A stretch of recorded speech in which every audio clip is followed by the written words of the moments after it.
All right, welcome. Chapter 3, Section 5.2, Quotient Fields. Super short section. All right, let's start with the definition. D, an integral domain. Number 1, a fraction over D is just a symbol, a formal symbol, A over B, where A and B are in D and B is not 0.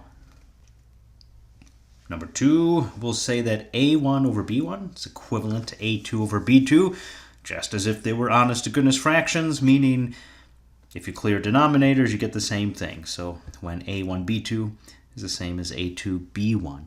It's easy to see this is an equivalence relation.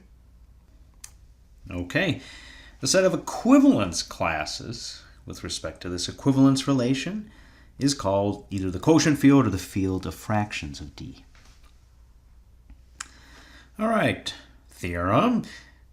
If F is the field of fractions for D, it's a field, no surprise, under the operations where addition is just the way we add fractions normally. You get common denominators and then add the numerators.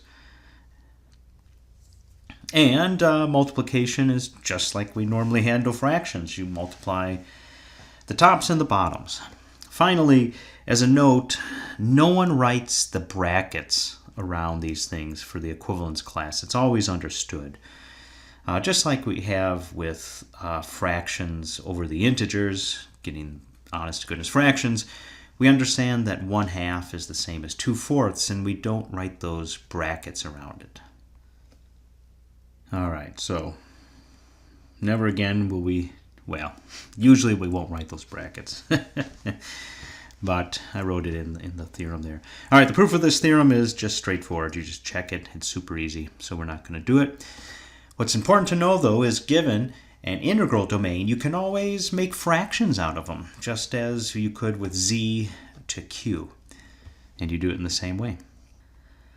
All right, a simple example, if we start with the domain d of x, so these are polynomials with coefficients in d, where d is an integral domain.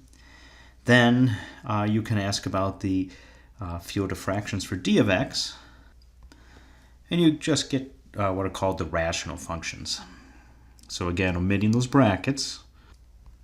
So these are just polynomial functions on the top, polynomial functions on the bottom, where of course the denominator is not the 0 polynomial. And there you go, rational functions. Anyway, that's all there is to say about the field of fractions.